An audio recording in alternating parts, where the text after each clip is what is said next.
बिस्मिल्लाहिर्रहमानिर्रहीम। अस्सलामु अलैकुम वरहमतुल्लाहि वबरकातुहू।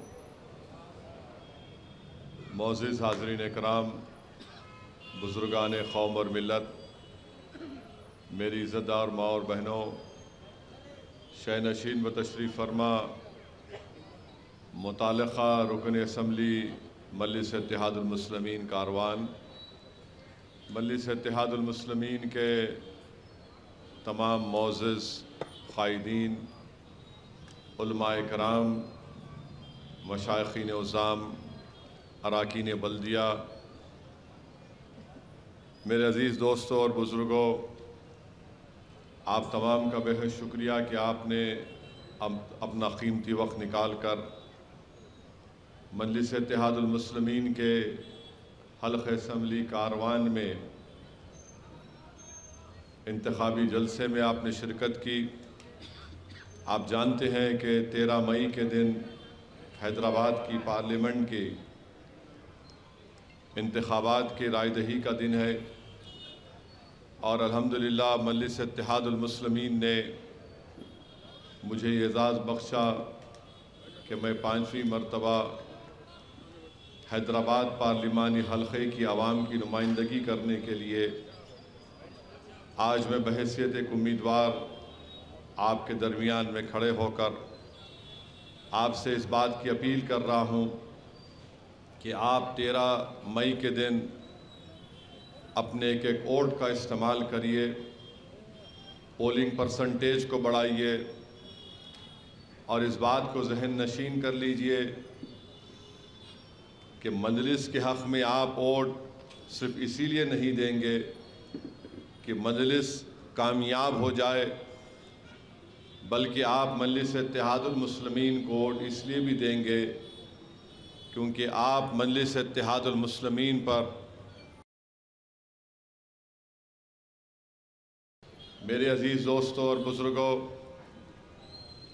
2004 में मरहूम क़ायद सालार मिल्लत ने मुझे पहली मरतबा हैदराबाद की पार्लियामेंट की सीट से इंतखाबात लड़ने का मौका इनायत फरमाया और अल्लाह का फ़ज़्ल व करम रहा, आप तमाम की दुआएं और साथ रहा कि 4 मरतबा पार्लिमानी हल्क़े की नुमाइंदगी करने का मुझे एज़ाज़ हासिल हुआ। इन 4 मरतबा 2004 से लेकर 2024 तक मजलिस इत्तेहादुल मुस्लिमीन और सरज़मीन हैदराबाद की आवाम को ये जानकर खुशी होगी कि 2 मरतबा मुझे भारत की पार्लियामेंट का बेहतरीन पार्लियामेंटेरियन का इनाम से मुझे नवाजा गया। 2022 का बेहतरीन पार्लियामेंटेरियन का अवार्ड मुझे दिया गया और फिर में संसद रत्न का अवार्ड मुझे दिया गया। ये इसलिए दिया गया क्योंकि अल्लाह ने आपके दिलों में मजलिस इत्तेहादुल मुस्लिमीन की मोहब्बत पैदा की और असदुद्दीन ओवैसी ने बहैसियत रुकने पार्लिमान हैदराबाद के मैंने हर अवामी मसले और मसाइल को उठाने की कोशिश की। हुकूमत चाहे डॉक्टर मनमोहन सिंह की रही होगी या फिर मौजूदा वज़ीर आज़म नरेंद्र मोदी की होगी, जिस किसी भी हुकूमत ने गलत क़ानून लेकर आया जो भारत के आइन के ख़िलाफ़ था, मजलिस ने उसकी मुखालिफत की। मुझे अच्छी तरह याद है कि डॉक्टर मनमोहन सिंह की हुकूमत में होम मिनिस्टर चिदम्बरम थे। उन्होंने अनलॉफुल एक्टिविटीज़ प्रिवेंशन एक्ट में तरमीम पैदा करने का बिल लेकर आए थे। 2000 वक्त होगा, मेरी तकरीर आज भी यूट्यूब पर और पार्लियामेंट के रिकॉर्ड्स में कोई जाकर चेक कर सकता है।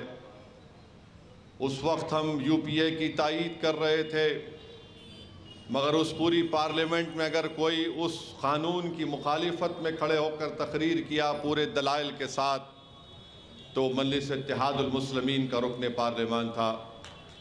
यूपीए के लोग परेशान हो गए और मुझसे कहने लगे कि आप यूपीए का हिस्सा हैं और आप इस बिल की मुखालिफत में तकरीर भी की और वोट भी दिया। मैंने कहा अगर ज़रूरत पड़ी तो मैं तुम्हारा साथ भी छोड़ दूंगा, क्योंकि मैं जानता हूं कि जो तुम क़ानून बनाने जा रहे हो उस क़ानून का इस्तेमाल सिर्फ अक़लियतों पर और ख़ास तौर से मुस्लिम अक़लियत पर, दलितों पर, आदिवासियों पर उसका इस्तेमाल होगा।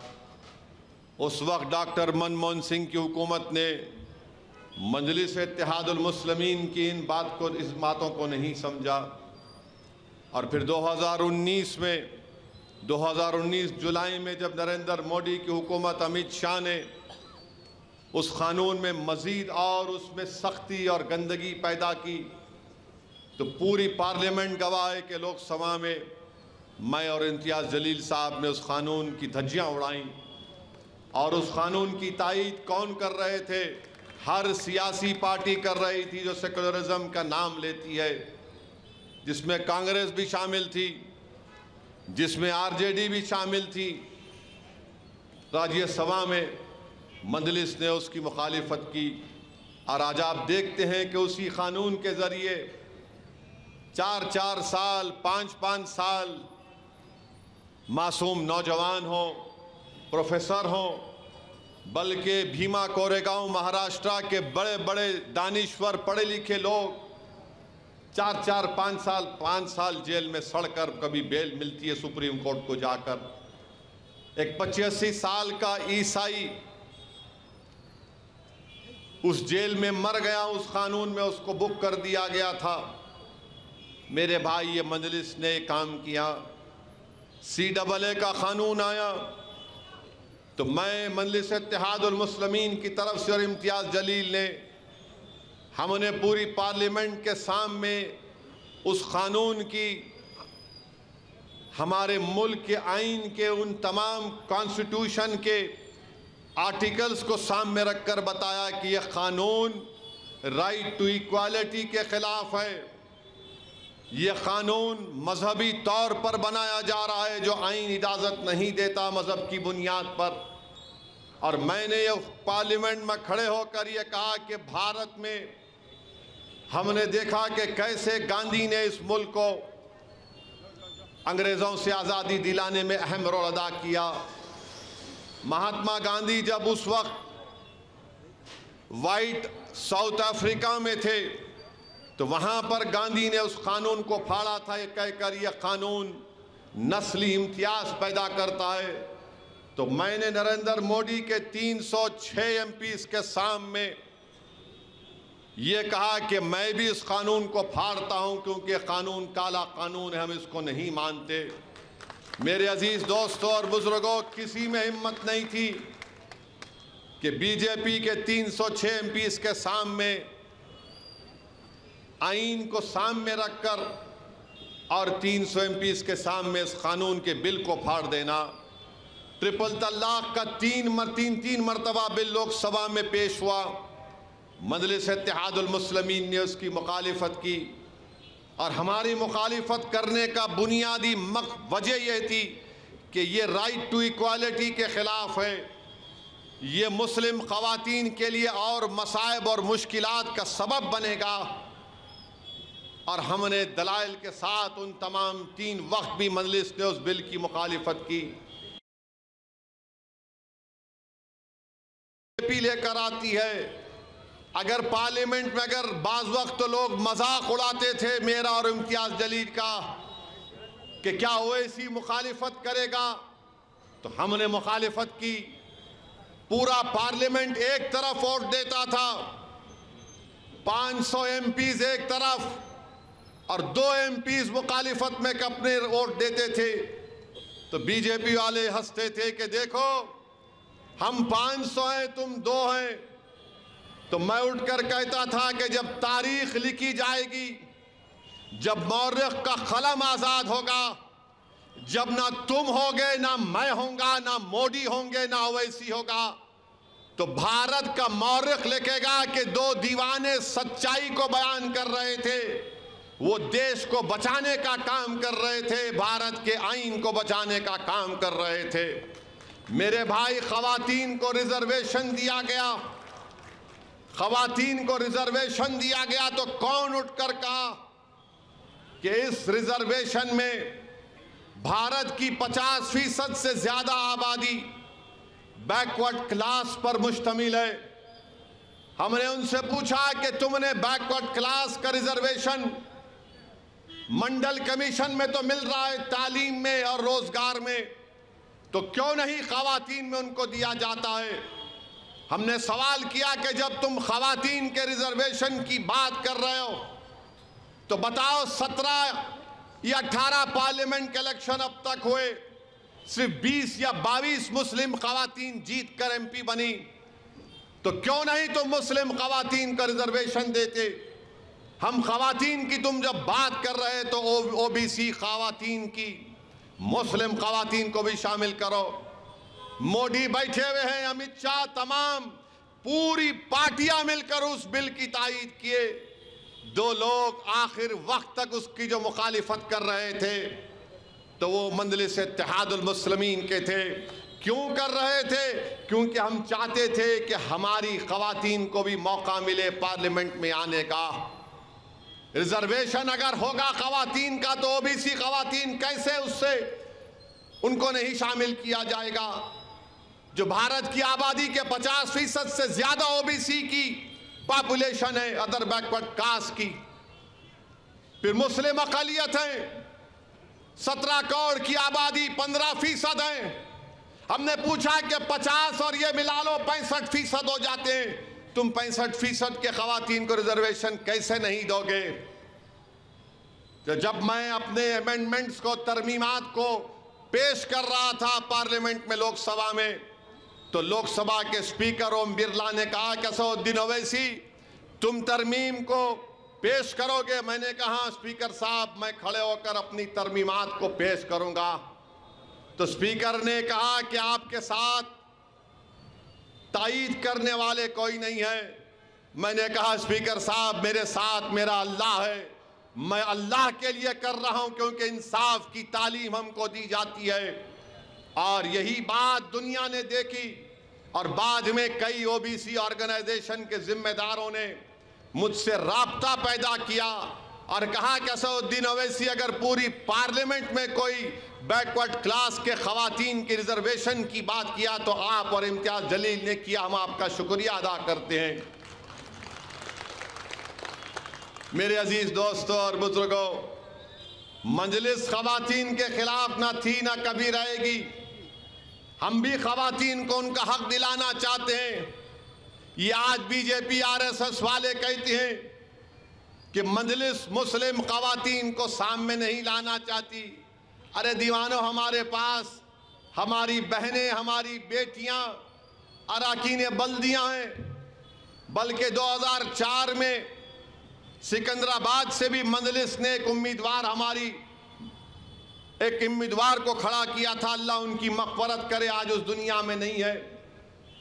मगर हम ये पूछना चाहते हैं, जो ये BJP RSS वाले जो बड़ा मोहब्बत का इजहार करते हैं ट्रिपल तलाक का नाम लेकर, बताओ वो जो बच्ची की अस्मत रेजी की गई थी जिसका नाम बिल्किस बानो था, मोदी चीफ मिनिस्टर थे गुजरात के, हामिला थी बिल्किस बानो, उसके साथ उसकी 2 साल 3 साल की बेटी थी, माँ थी, खाला थी। बिल्किस बानो का रेप हुआ, उसकी माँ का रेप हुआ, उसकी खाला का रेप हुआ और एक हामिला माँ के सामने उसकी 3 साल की बेटी के सर को पत्थर पर मारकर उसको शहीद कर दिया गया और उसका मुकदमा महाराष्ट्र में चला।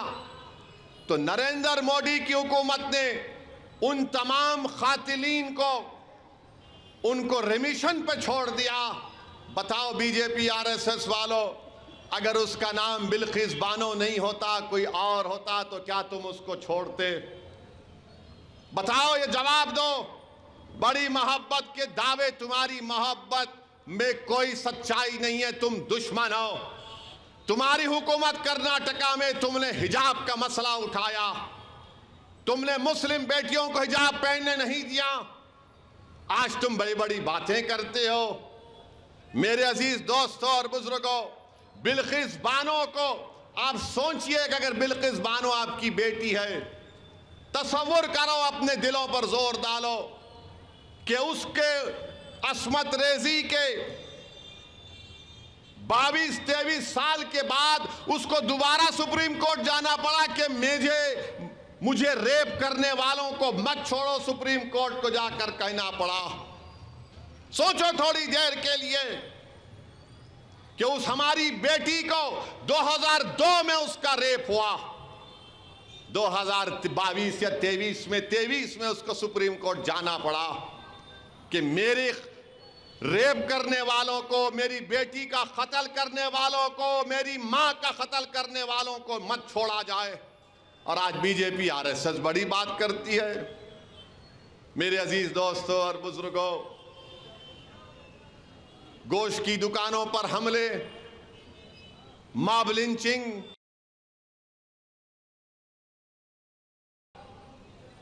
CAA का कानून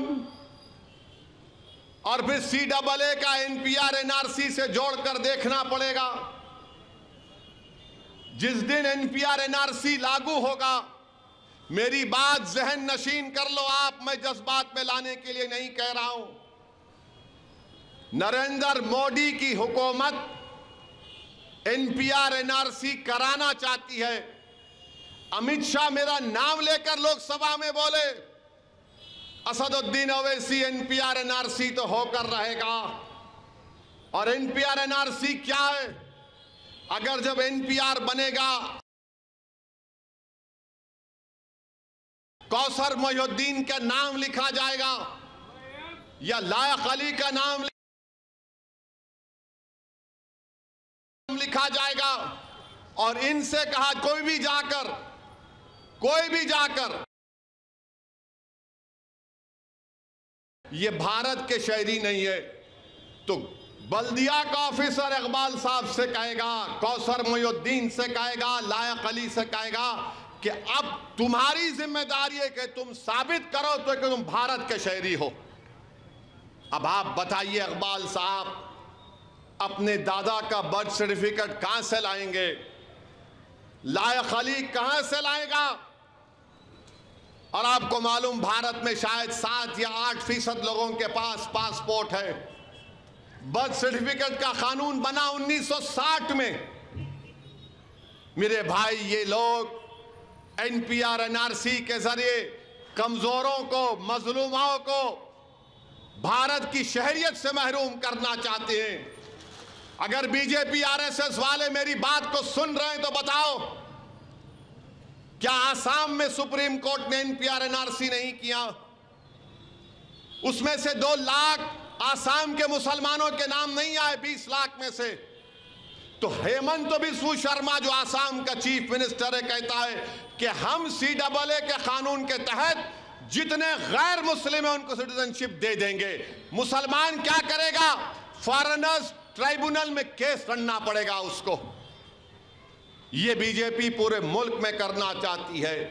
और आज आकर बीजेपी के लोग बड़ी बड़ी बातें करते हैं। मुझे कहना पड़ेगा इन RSS वालों को, मरहूम कायद सालार मिल्लत की तकरीर में कहते थे इस तरह के लोगों के बारे में कि माँ से बढ़ के चाही पापा कुटनी कहलाई। याद होगा मंजलिस के जिम्मेदारों को कि माँ से बढ़ के चाही पापा कुटनी कहलाई। आपको और एक मिसाल दे रहा हूं। कारवान इस जगह पर हमारा जलसा हो रहा है हकीम पेट में। ख्वाजा अजमेरी के आस्थाने पर बम ब्लास्ट हुआ। यही हकीम पेट का एक शख्स था जो ख्वाजा अजमेरी के आस्थाने में रमजान का महीना था, वहां रहता था, अकीदतमंद था, ख्वाजा हिंदल वली का। बम ब्लास्ट हुआ, शहीद हो गया। 2 RSS के वर्करों को कोर्ट ने सजा दी, 2 को। उसमें कई लोगों के नाम थे, वो नहीं मिले। 2 को सजा हुई तो नरेंद्र मोदी की हुकूमत ने उनको पेरोल पे छोड़ दिया। अब वो गुजरात में है और जब वो गुजरात में अपने गांव को गए तो 10,000 लोग उनका इस्तकबाल करने के लिए खड़े हुए थे।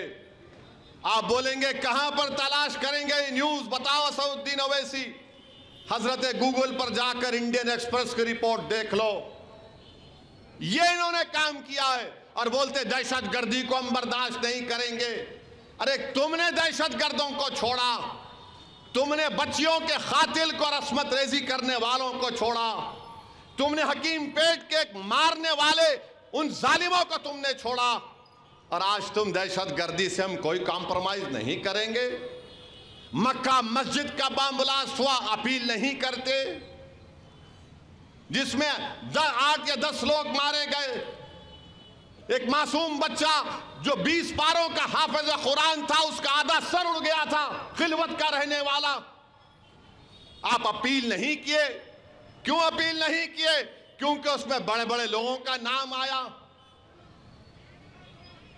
ट्रेन ब्लास्ट, समझौता ट्रेन ब्लास्ट में एक बड़े आदमी का नाम आया आरएसएस के, जो आजकल वो उनका एक मुस्लिम राष्ट्रीय मंच के बड़े उन सरपरस्त बने बैठे हैं। अरे तुम्हारा नाम आया था समझौता ब्लास्ट में, समझे? मोदी ने अपील नहीं की। क्यों? तुम्हारे बाप थे, तुम्हारे दोस्त थे। इंसाफ नहीं मिलना चाहिए समझौता ब्लास्ट में मरने वालों को, ख्वाजा अजमेरी के आस्थाने में मरने वाले को, मक्का मस्जिद में बम ब्लास्ट हुआ, तुमने अपील नहीं की। मेरे अजीज दोस्तों और बुजुर्गों, बीजेपी 10 साल में भारत के नौजवानों का मुकद्दर बेरोजगारी बना के रख दी। कोई नौकरी नहीं है। अब बोल रहे हम 12-13 लाख नौकरी देंगे। कहां देंगे? कहां से लाके देंगे आप? एक उनका एक आजमगढ़ का एमपी है, मीडिया ने पूछा कि रोजगार नहीं है सांसद जी, तो उन्होंने बोले देखो गलती मोदी और योगी की नहीं है, गलती आप लोगों की है। तो मीडिया ने पूछा कैसे? तो उसने कहा कि योगी और मोदी ने बच्चों को पैदा नहीं किया, आप पैदा कर रहे हैं। अरे ठहरो भाई, अब आप बताइए कि उन्होंने पैदा नहीं करे, उनका फैसला, हम क्या करेंगे? मगर नहीं, आप ज्यादा पैदा कर रहे, इससे नौकरी नहीं देंगे। तो आप बोल दो खड़े होके, जो बच्चे पैदा नहीं। अच्छा, ये एमपी साहब कैसा पैदा हो नहीं मालूम, इनको कौन जने? आसमान से तो नहीं टपके ना, अम्मा के पेट से आए होंगे। मगर बोल दिए। आप बताइए, बेरोजगारी इस मुल्क के नौजवानों का मुकद्दर बन गया, मगर नौजवानों के हाथ में क्या बता दिया गया? ओवैसी आतंकवादियों का साथी है, ओवैसी कर दी गई एक मखसूस फिरके के बारे में, और वो नौजवान बस फोन पे बैठा रहता, ओवैसी को गाली देना, धमकी देना। मैं कई लोगों से मिला एयरपोर्ट पर, ट्रेन पर, बोलते हैं ओवैसी हम तेरे को पसंद नहीं करते। मेरा कौन बोल रहे भाई आपको पसंद करो? मैं तो अब शादी करने का भी इरादा नहीं हूं कि कुछ पसंद करूंगा किसी को। नहीं, पसंद नहीं करते, मगर तू बोलता अच्छा है। मेला क्या मैं कव्वाल हूं?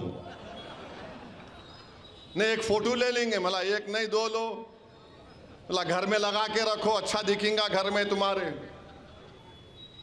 मैं उनसे पूछता हूं भाई मेरे, आप बताओ तुमको मिल रहा क्या? तुम नफरत पैदा कर रहे हो, तुमको नौकरी मिली, तुम्हारे घर में चिराग जल रहा है, क्या मिल रहा तुमको? बोले नहीं, हमको पहली मर्तबा ऐसा मौका मिल रहा है तुम लोगों को बताने का। मैंने तुम लोग हम लोग कब तक बोलेंगे बाबा? फायदा क्या हो रहा है? मुल्क का फायदा हो रहा है क्या? बताओ मेरे भाई। इस मुल्क की 60% आबादी 40 साल से कम उम्र लोगों की है, और वजीर आजम मोदी उस डेमोग्राफिक डिविडेंड को बर्बाद कर रहे हैं। आज डॉलर 85 रुपए के करीब आ चुका है। जब 2004 में ये वजीर आजम बने थे तो 54 रुपीस था। नरेंद्र मोदी बोल रहे 400 पार, पेट्रोल बोल रहा मैं 100 पार। मोटरसाइकिल पे बैठते रहे ना मोदी जी, उन्होंने खाली प्लेन में उड़ते भाषण देते हुए भाइयों बहनों मित्रों बैठे पे दूसरी जगह चले गए। मोटरसाइकिल में पेट्रोल डलाना गरीब का काम, 100 पार पेट्रोल।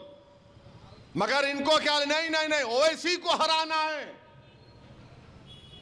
ओवैसी को बोलो मुख्तार अंसारी को जहर दे दो, उसको गोली मार दो।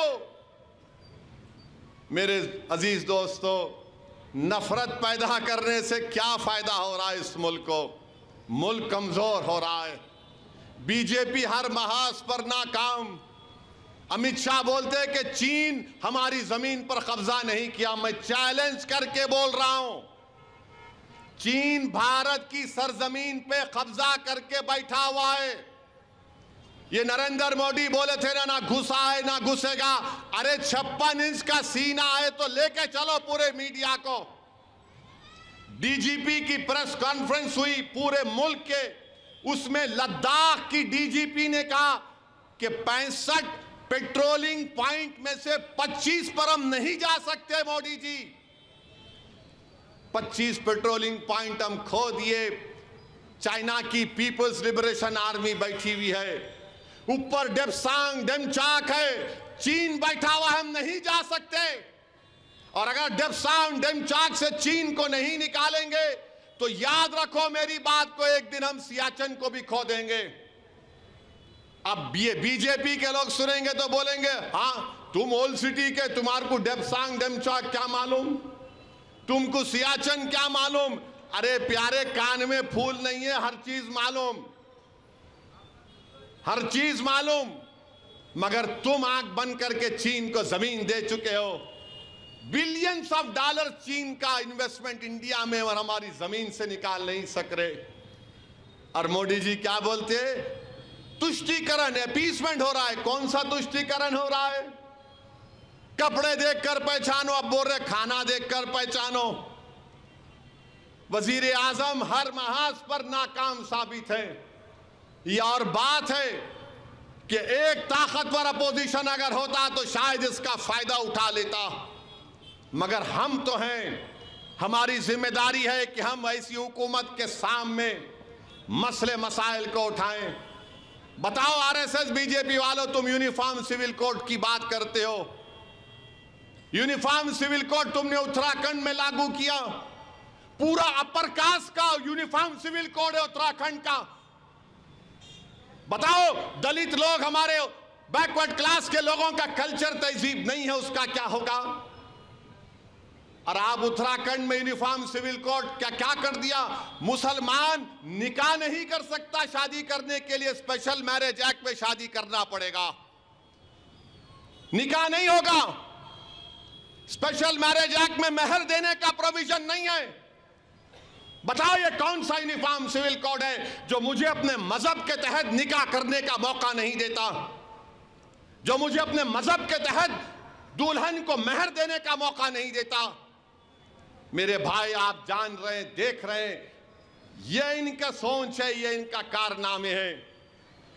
क्या बताकर आज आप देखते हैं कि बीजेपी के उम्मीदवार है, वो सिद्धियंबर बाजार की मस्जिद के सामने एक हरकत करती है तीर मारने की।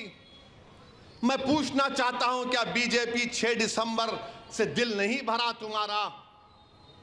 क्या तुम फिर से इस मुल्क को हिंदू और मुसलमान की नफरत में डुबोना चाहते हो? क्या बात है कि तुम तीर बनाकर एक इबादतगाह के ऊपर मारते हो? क्यों? क्या तुम्हारे दिलो दिमाग में कोई सोच नहीं है कि नफरत कैसे पैदा हो गई? क्यों तुम हैदराबाद को आग में झोंकना चाहते हो? क्यों तुम तेलंगाना को बर्बाद करना चाहते हो? बीजेपी आरएसएस वालों, कौन इन्वेस्टमेंट करेगा तेलंगाना में? कौन हाईटेक सिटी में सॉफ्टवेयर कंपनी में इन्वेस्ट करेगा? अगर फसाद होगा तो गूगल, फेसबुक, अमेज़न वाले रहेंगे हैदराबाद में। ये दवाइयों की कंपनियां हैदराबाद में रहेंगी? ये जमीनात के रेट जो अब थोड़े गिरे हुए हैं वो रहेंगे क्या, बताओ? मगर बीजेपी हैदराबाद के अमन को बर्बाद करना चाहती है, तीर मार रहे हैं। ऐसा लगता है कि बीजेपी को एक और नुपुर शर्मा की जरूरत थी। मेरे अजीज दोस्तों और बुजुर्गों, और बार बार बोलते हैं बीजेपी वाले कि मुस्लिम अक़लियत बहुत बच्चे पैदा करते, झूठ। TFR रेट गिरा है भारत में मुसलमानों का, फर्टिलिटी रेट गिरा है, मगर ये लोग बोले जाते अरे इतने बच्चे कहीं क्यों पैदा कर रहे? बताओ, डेटा बताओ, मैं तैयार हूं बहस करने के लिए। TFR रेट गिरा है, मगर नफरत पैदा करना, अगर किसी को नौकरी नहीं मिल रही तो बोलना मुल्ला जी बहुत बच्चे पैदा कर लिए। मेरे अजीज दोस्तों और बुजुर्गों, ऐसे माहौल में जरूरी है कि हम मुत्तहिदा तौर पर अपने के कोर्ट का इस्तेमाल करें।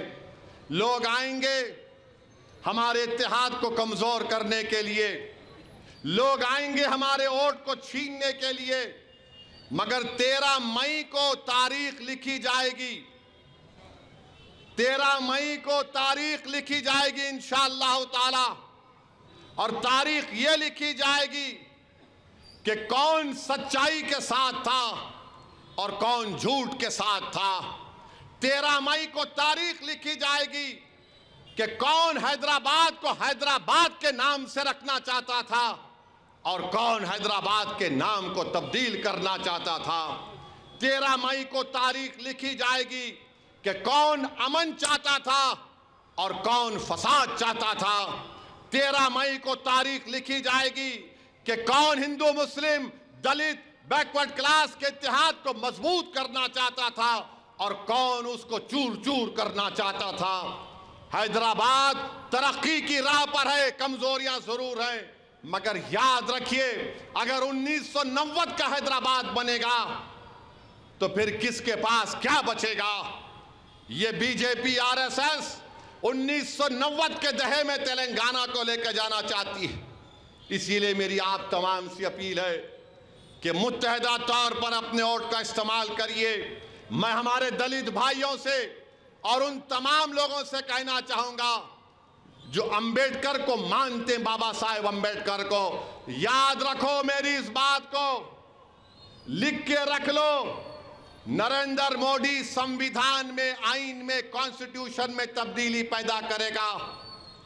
ये जो RSS के अपर कास्ट के लोग हैं वो कभी भी नहीं कबूल किए आईन को, क्योंकि उनको ये बात हजम नहीं हुई कि ये अंबेडकर जो अब तक जितने हिंदुस्तान में सियासतदान आए, अंबेडकर सबसे ज्यादा पढ़ा लिखा और काबिल था। अंबेडकर ने आईन को बनाया तो बीजेपी इस आईन को तब्दील करना चाहती है। अगर आईन तब्दील होगा तो याद रखो रिजर्वेशन चला जाएगा। आईन तब्दील होगा तो अक़लियतों को आर्टिकल 29 और 30 का जो प्रोविजन है वो खत्म हो जाएगा। ये इनकी सोच में शामिल है। इनकी किताबें उठाकर पढ़ो, चाहे गोलवालकर की किताब हो, चाहे पंडित दीनदयाल उपाध्याय की किताब हो, इनके तमाम सर संचालक की तकारीर उठाकर पढ़ो जो बरसों से देते आ रहे हैं। ये बोलते खामोशी से बोलते हैं और करते हैं बराबर। इसीलिए हम आपको अपील कर रहे हैं कि जो बीजेपी के खिलाफ 1 साल 2 साल नहीं, जिस जमात अपने 65 साल का सफर मुकम्मल कर चुकी है और 65 साल से मजलिस ने फिरका परस्त ताकतों का मुकाबला किया, तो संविधान को बचाने के लिए, आईन को बचाने के लिए और एक तारीख को बनाने के लिए 13 मई के दिन आप लोग अपना एक एक वोट मजलिस इत्तेहादुल मुस्लिमीन के हक में इस्तेमाल करिए। बहुत से लोग बहुत सी बातें कर रहे हैं वोटर लिस्ट के बारे में। इंशाअल्लाह ताला 2-3 दिन के बाद वोटर लिस्ट के बारे में जो लोग बोल रहे हैं उनको एक्सपोज करूंगा मैं इंशाअल्लाह। ये जो लोग जो आकर बड़ी बड़ी बातें करते हैं, मैं इनके बारे में आपको बताऊंगा। इनका चट्टा बट्टा खोलूंगा, इनकी तमाम साजिशों को अवाम के दरमियान में बेनकाब करूंगा। बार बार बोलते हैं अरे कोविड में तुम नजर नहीं आए, तुम आज हम पर आकर कह रहे हो जो मजलिस कोविड के जमाने में काम कर रही थी ना कोई बीजेपी आरएसएस वाला नजर आ रहा था। बहरहाल मेरे अजीज दोस्तों और बुजुर्गों, मजलिस इत्तेहादुल मुस्लिमीन आपकी एक ताकत है, आपकी आवाज़ है। हिंदुस्तान की पार्लियामेंट में, भारत की पार्लियामेंट में आपको अपनी आवाज़ को पहुंचाना है। असदुद्दीन ओवैसी को नहीं, आपको अपनी आवाज़ को पहुंचाना है। आपको अपने सियासी शऊर को कामयाब करना है, आपको अपने इत्तेहाद को कामयाब करना है। और इसीलिए मुझसे नफरत की जाती है, इसीलिए मेरी गाड़ी पर गोलियां चलाई गई, इसीलिए मुझे हर महीने में 5-6 मरतबा कम से कम जान से मार देने की धमकियां दी जाती हैं। मेरे अजीज दोस्तों और बुजुर्गों, मैं नहीं चाहता कि जब तारीख लिखी जाएगी तो मौरिख ये लिखे कि हम में इंतशार पैदा हो गया था, खुदा ना खास्ता। आज ऐसे वक्त में याद रखिए, हमको अपनी आवाज़ को पार्लियामेंट में पहुंचाना है, अपनी जमात को मुस्तहकम करना है, इत्तेहाद को मजबूत करना है, अपने सियासी शऊर को मजबूत करना है, इबादत गाहों की हिफाजत करना है। इसीलिए मेरी आप तमाम से अपील है कि 13 मई के दिन सुबह के करिए ये क्या पोलिंग परसेंटेज हमारा है, 45%, 47%। मेरे भाई, अगर आप निकल कर वोट नहीं डालेंगे तो कौन डालेगा? वोट एक अमानत है, याद रखो। इतने सब वाकयात हो रहे हैं, अगर तुम वोट नहीं डालोगे तो फिर क्या जवाब दोगे? जब घरों को तोड़ा जा रहा है, क्या तुमको नजर नहीं आ रहा कि कोई इशारे से तीर मारने की बात कर रहा है? अगर कोई तीर मारने की बात कर रहा है और तुम अपनी उंगली को जुम्बिश नहीं दोगे तो फिर कब बेदार होगे? कोई तीर मारने की बात कर रहा है, इशारा दे रहा है, और तुम अपनी उंगली को दबा नहीं सकते उस बटन पर जाकर। उठो मेरे भाई, जाओ पोलिंग बूथ को, जिसका नाम है पोलिंग बूथ को जाइए, जमानत जब्त करवाइए बीजेपी की इंशाअल्लाह ताला। मगर सिर्फ थालियां मारने से नहीं होगा, सिर्फ थालियां मारने से, ओ बोलने से नहीं होता।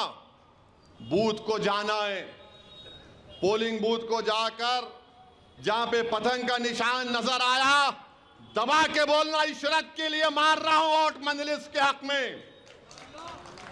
जहां पर बूथ को जाएंगे तो बोलना तीर मारने वालों ने इशारा किया, अब मैं अपनी उंगली से पतंग पर बटन दबा रहा हूं। जब बूथ को जाएंगे, जिन्होंने मुख्तार को जहर दिया, हम पतंग पर बटन दबाएंगे। जिन्होंने 1991 प्लेसेस ऑफ वर्शिप एक्ट को खत्म करने की बात कर रहे हैं, हम बोलेंगे हम उसके खिलाफ वोट देंगे। CAA के कानून में हमको शहरियत से महरूम करने की बात करने वालों के खिलाफ हम पतंग पर बटन दबाएंगे। ट्रिपल तलाक के गलत कानून के खिलाफ हम पतंग के निशान पर बटन दबाएंगे। महंगाई के खिलाफ पतंग पर बटन दबाएंगे। पेट्रोल की कीमतों की बढ़ती हुई कीमतों के खिलाफ हम पतंग के निशान पर बटन दबाएंगे।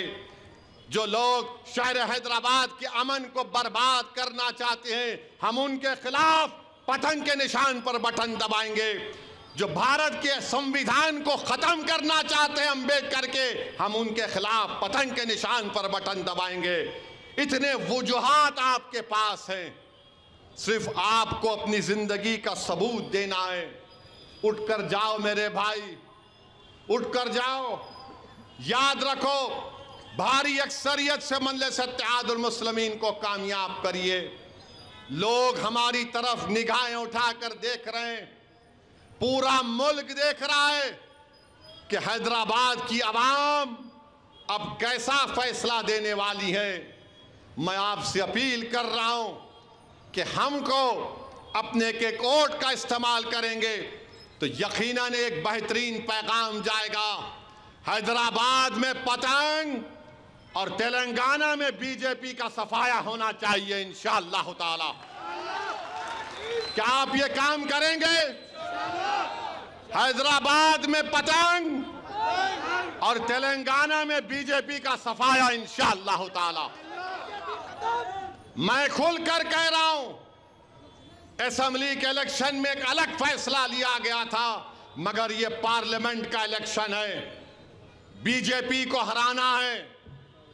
तमाम जो लोग इस मुल्क से मोहब्बत करते हैं, मैं उनसे अपील कर रहा हूं कि हैदराबाद हो, महाराष्ट्र हो या फिर किशनगंज हो या औरंगाबाद हो, मजलिस इत्तेहादुल मुस्लिमीन के उम्मीदवार जहां भी खड़े होंगे, आप उनके हक में अपने वोट का इस्तेमाल करिए, अपने सियासी शऊर का सबूत दीजिए।